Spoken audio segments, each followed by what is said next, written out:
Hello, friends. Welcome to Adventures in Pixie Land. My name's Amy, and I'm an ordained minister.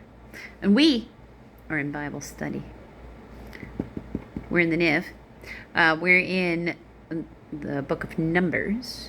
We're in chapter 14, which starts out with the people rebel.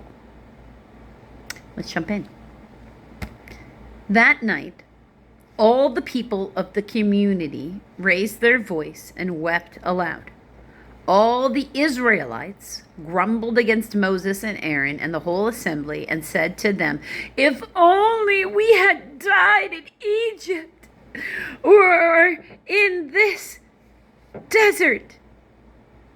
Why is the Lord bringing us to this land only to let us fall by the sword? Our wives and children will be taken as plunder." No, that's valid. That's valid concern. Wouldn't it be better for us all to go back to Egypt? Ugh. And they said to each other, "We should choose a leader and go back to Egypt." Then Moses and Aaron fell face down in front of the whole Israelite assembly and gathered there. Joshua, son of Nun, and Caleb, son of Jephunneh, Jephunneh, who were among those who had explored the land, tore their clothes and said to the entire Israelite assembly, "The land we passed through and explored is exceedingly good. If the Lord is pleased with us, he will lead us into that land, a land flowing with milk and honey, and he will give it to us. Do not rebel against the Lord." Thank goodness. "And do not be afraid of the people of the land, because we will swallow them up. Their protection is gone, but the Lord is with us. Do not be afraid of them." But the whole assembly talked about stoning them. Jerks, right?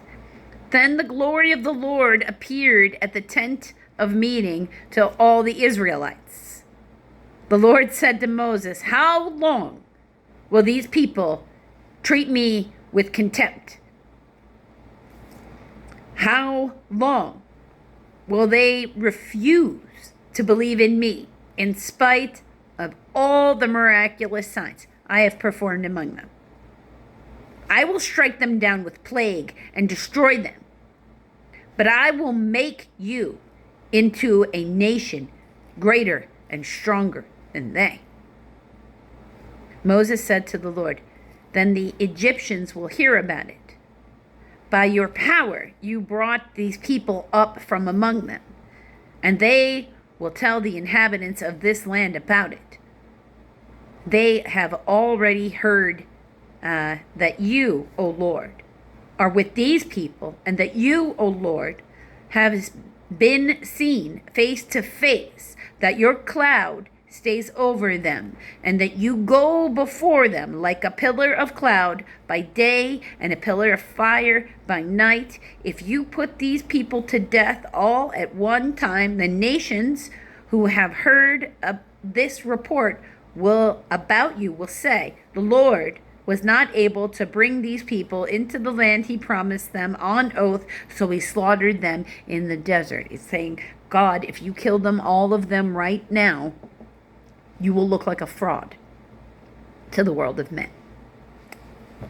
That is a prophet who rolls for his people. Now may the Lord's strength be displayed, just as you have declared. The Lord is slow to anger, abounding in love, and forgiving sin and rebellion. Yet he does not leave the guilty unpunished. He punishes the children for the sins of their father to the third and fourth generations. In accordance with your great love, forgive the sin of these people, just as you have pardoned them from the time they left Egypt until now. Please remember that you love them, Lord. Remember you love them. Please forgive them like you have. The Lord replied, "I have forgiven them, as you have asked. Nevertheless, as surely as I live, and as surely as the glory of the Lord fills the whole earth. Not one of the men who saw my glory and miraculous signs that I have performed in Egypt in the desert, but who disobeyed me and tested me 10 times, not one of them will ever see the land I promised on oath to their forefathers. No one who has treated me with contempt will ever see it. I feel like that's fair. They doubted him. But because my servant Caleb has a different spirit and follows me wholeheartedly, I will bring him into the land he went into, and his descendants will inherit it. Since the Amalekites and the Canaanites are living in the valley, turn back tomorrow and set out towards the desert along the route of the Red Sea. Hebrew Yam Sapith, which is really the Sea of Reeds. It's not really the Red Sea. That's actually a different. The Sea of Reeds is a slightly different location than the Red Sea. It's narrower. The Red Sea is it's very big. Had to take a quick break for a second. The Lord said to Moses and Aaron, "How long will this wicked community grumble against me? I have heard the complaints of these grumbling Israelites.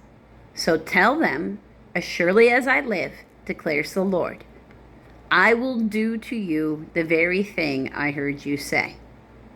In this desert, your bodies will fall, every one of you, 20 years old or more, who was counted in the census and who has grumbled against me. Not one of you will enter the land I swore with an uplifted hand to make your home, except Caleb, son of Jephunneh, Jephunneh, and Joshua, son of Nun. As for your children that you said would be taken as plunder, I will bring them in to enjoy the land you have rejected. But your bodies will fall in this desert. Your children will be shepherds here for 40 years, suffering for your unfaithfulness." So they just made their whole trek longer. "Until the last of your bodies lies in the desert." Wow. If I were the rest of this group, I'd be pretty mad at these people. "For 40 years, 1 year for each of the 40 days you explored the land, you will suffer for your sins and know what it is like to have me against you.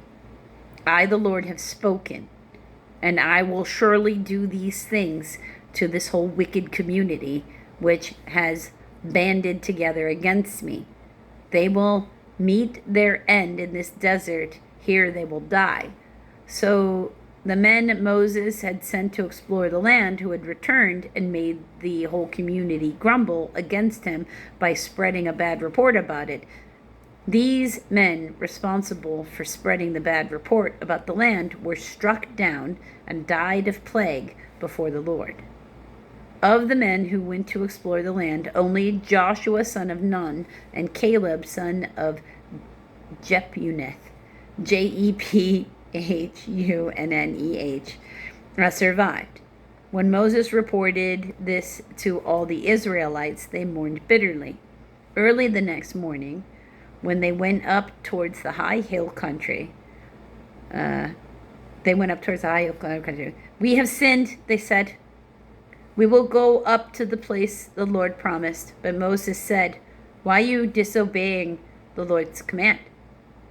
This will not succeed. Do not go up, because the Lord is not with you. You will be defeated by your enemies, for the Amalekites and the Canaanites will face you there. because you have turned away from the Lord, he will not be with you. You will fall by the sword. Moses is like, no, you're not, because now you're just trying to disobey God again. Nevertheless, in their presumption, they went up towards the hill country, though Moses, neither Moses nor the ark of the Lord's covenant moved from camp. Then the Amalekites and the Canaanites who lived in that hill country came down and attacked them and beat them down all the way to Hormah. Hormah. So they lost, as Moses said they would. You can't compound not listening to God by not listening to God some more. Sometimes after we didn't do something, we can't just quick fix it. We now have to find a different way because of something that we did or didn't do as needed, right? Sometimes timing is key. In fact, usually timing is key. Till the next video, friends.